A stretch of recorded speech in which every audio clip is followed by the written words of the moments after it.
Hi, I'm Dr. Teja, osteopath, chiropractitioner, physiotherapist and ఆక్యుపెంచరిస్ట్.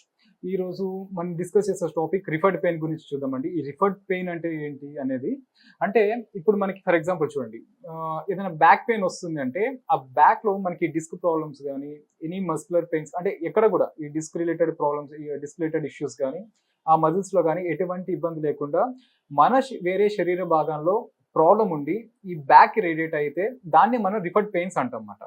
So for example చెప్తాను మీకు. అంటే మనకి ఇప్పుడు ఫర్ ఎగ్జాంపుల్ ఒక రీసెంట్గా మనం చూసిన కేసెస్లో ఒక పేషెంట్ రావడం జరిగింది. ఆయనకి ఏంటంటే ఈ ఫ్లాంక్ పెయిన్ అంటమాట. సో ఇక్కడ ఏమవుతుంది, ఆయనకి సడన్ గా ఎక్కువైపోతుంది. ఒక ఫ్యూ మినిట్స్ ఉండి మళ్ళీ అదే తగ్గిపోతుంది అనమాట. సో ఇక్కడ మనం అది నిజంగా బ్యాక్ పెయినా లేకపోతే వేరే దగ్గర ప్రాబ్లం ఉండి వస్తుందా అనేది మనం ఎలా డిఫరెన్షియేట్ చేస్తామంటే, ఇప్పుడు మనకి బ్యాక్ పెయిన్స్ ఏదైనా కూడా యాక్టివిటీ రిలేటెడ్ అనమాట, మూమెంట్ రిలేటెడ్. ఏదైనా మూమెంట్లో కానీ ఏదైనా యాక్టివిటీ చేసినప్పుడు కానీ ఈ బ్యాక్ పెయిన్స్ అనేది ఎగ్రివేట్ అవుతాయి. ఇంకొకటి, ఈ బ్యాక్ పెయిన్స్ చాలా వరకు కూడా మనకి లెగ్లో క్రియేట్ అయ్యే ఛాన్సెస్ చాలా వరకు ఉంటాయి. ఫర్ ఎగ్జాంపుల్ ఇప్పుడు మనకి రిఫర్డ్ పెయిన్స్ లో ముందుగా కిడ్నీ గురించి చూద్దాం. మనకి కిడ్నీ ప్రాబ్లమ్స్ ఉన్నప్పుడు ఎస్పెషల్లీ కిడ్నీ స్టోన్స్ లో మనకి ఈ పెయిన్ అనేది చాలా ఎక్కువగా ఉంటుంది ఈ బ్యాక్ రీజన్ లో. దీనికి మనం ఈ బ్యాక్ పెయిన్ కి, ఈ కిడ్నీ పెయిన్ కి, ఈ కిడ్నీ వల్ల వచ్చే పెయిన్ కి ఎలా డిఫరెన్షియేట్ చేస్తామంటే, మనకి ఏదైనా మూవ్మెంట్ లో ఎగ్రివేట్ అవుతుందా లేదా, ఈ పెయిన్ ఏదైనా యాక్టివిటీలో అవుతుందా, పెయిన్ ఏమన్నా మనకి పెరుగుతుందా లేదా అనేది చూస్తాము. అలానే ఇప్పుడు ఈ కిడ్నీ వల్ల వచ్చే ప్రాబ్లమ్స్, ఈ కిడ్నీ స్టోన్ వల్ల వచ్చే పెయిన్ ఎలా ఉంటుందంటే, మనం యాక్టివిటీ చేసినా చేయకపోయినా సడన్ గా వచ్చి ఒక few minutes, few hours pain అనేది ఎక్కువగా ఉండి అదే తగ్గిపోతుంటుంది అనమాట. ఇంకొకటి, ఈ కిడ్నీలో పెయిన్ వచ్చినప్పుడు లాయిన్ టు గ్రాయిన్ పెయిన్ అంటాం. మనకి ఇక్కడ నుంచి ఈ గ్రాయిన్ వరకే రేడియేట్ అవుతుంది తప్ప కింద లెగ్ వరకు రేడియేట్ అవ్వదు. మనం ఇలా డిఫరెన్షియేట్ చేస్తాం. నెక్స్ట్ ఇంకో కండిషన్ ఏంటంటే, ఎక్యూట్ ప్యాంక్రియాటిస్ లో కూడా మనం కామన్ గా ఈ పెయిన్ అనేది మనకి abdominal pain and back pain రెండు కూడా రేడియేట్ అవుతాయి ఈ ఎక్యూట్ ప్యాంక్రియాటిస్ కండిషన్ లో కూడా. ఇంకొక ప్రాబ్లం ఏంటంటే, మనకు అలానే స్టమక్ అల్సర్స్ చూద్దాం. ఈ డియోడినల్ అల్సర్స్ కానీ కామన్ గా మన ఈ డియోడినల్ అల్సర్స్ లో కానీ ఈ గ్యాస్ట్రిక్ అల్సర్స్ లో కామన్ గా ఏంటంటే బ్యాక్ పెయిన్ వచ్చే అవకాశాలు చాలా తక్కువగా ఉంటాయి. కానీ ఈ అల్సర్స్ అనేది ఎక్కువగా పెరిగి పెర్ఫరేషన్ అంటాం, అంటే హోల్ పడిపోతుంది అనమాట. ఆ టైంలో మాత్రం ఇట్స్ ఎ మెడికల్ ఎమర్జెన్సీ. మనకి abdominal pain passing to the back అంటాం అన్నమాట. అంటే అబ్డామినల్ పెయిన్ వచ్చి ఈ బ్యాక్ పెయిన్ కూడా ఎక్కువగా బ్యాక్ లోకి ఎక్కువగా రేడియేట్ అవుతుంది. సో ఈ స్టమక్ ఇష్యూస్ లో, ఈ పెర్ఫరేషన్ లో, ఈ అల్సర్స్ లో కూడా ఈ కామన్ గా మనం ఈ రిఫర్డ్ పెయిన్ చెప్పాను కదా, సో ఇక్కడ నుంచి మన బ్యాక్ రేడియేట్ అవుతుంది.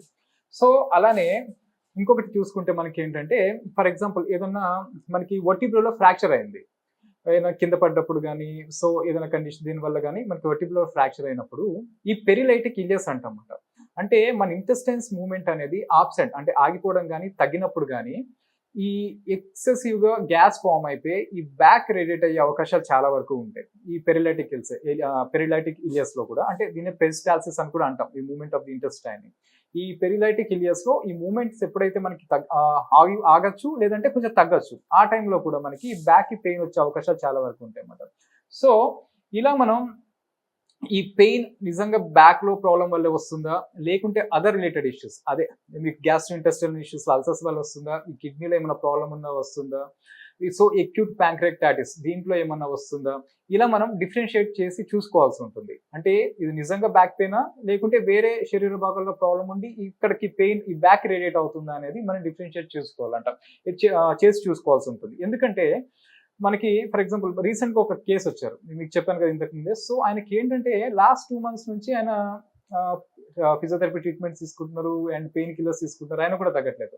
సో నేనేం చేశానంటే, ఇట్స్ లాయిన్ టు గ్రాయిన్ వరకు ఉంది, ఏ యాక్టివిటీలో కూడా పెయిన్ పెరగట్లేదు. సో నేను ultrasound scan and other diagnostic procedures ఆయనకి సజెస్ట్ చేసిన తర్వాత అక్కడ ఏమైందంటే కిడ్నీ స్టోన్స్ ఉన్నాయని తెలిసింది. ఎప్పుడైతే కిడ్నీ స్టోన్స్ కి వాళ్ళు థెరపీస్ తీసుకోవడం స్టార్ట్ చేశారో అప్పుడు ఆ పెయిన్ అనేది సబ్సైడ్ అయిపోయింది విత్ ఇన్ ఏ వీక్స్ లో. సో ఇక్కడ ఏంటంటే మనం హిస్టరీ టేకింగ్ అనేది చాలా ఇంపార్టెంట్. అంటే పెయిన్ దేని వల్ల వస్తుంది అనేది మనం ఫస్ట్ తెలుసుకోగలిగితే, రూట్ కాజ్ ఫస్ట్ మనకు తెలిస్తే అండ్ డయాగ్నోసిస్ కూడా పర్ఫెక్ట్ గా మనం ప్రొసీజర్స్ చూసుకోగలిగితే మన ట్రీట్మెంట్ అనేది ఈజీగా ఇవ్వచ్చు. నా ఇంతకుముందు వీడియోస్ లో మీకు చాలా టాపిక్ షేర్ చేశానండి. Doctor Tejas chiropractic, doctor Tejas spine care అని సెర్చ్ చేస్తే మీకు చాలా వరకు వైటమిన్స్ గురించి కానీ అండ్ స్పైనల్ కార్డ్, మన స్పైన్ లో వచ్చే ప్రాబ్లమ్స్ గురించి కానీ అదర్ గ్యాస్ట్రోఇంటెస్టైనల్ ప్రాబ్లమ్స్ గురించి కానీ డిస్కస్ చేయడం జరిగింది. సో మీరు నా ప్రీవియస్ టాపిక్స్ అన్ని కూడా చూడొచ్చు ఇన్స్టాగ్రామ్ లో కానీ ఫేస్బుక్ లో కానీ యూట్యూబ్ లో కానీ. థ్యాంక్ యూ వెరీ మచ్ అండి.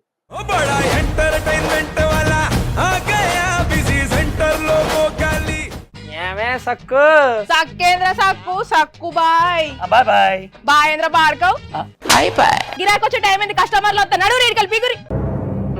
కస్టమర్లు వస్తున్నారు కదా, మాత్రం పొగరు ఉంటది మరి. తగ్గించేద్దాం పొగర్ని. డబ్బులు కట్టేస్తామేంటి కొంప తీసి? లేదు, కస్టమర్లు ఆపేద్దాం. పదా మరి మన బిజినెస్ స్టార్ట్ చేద్దాం.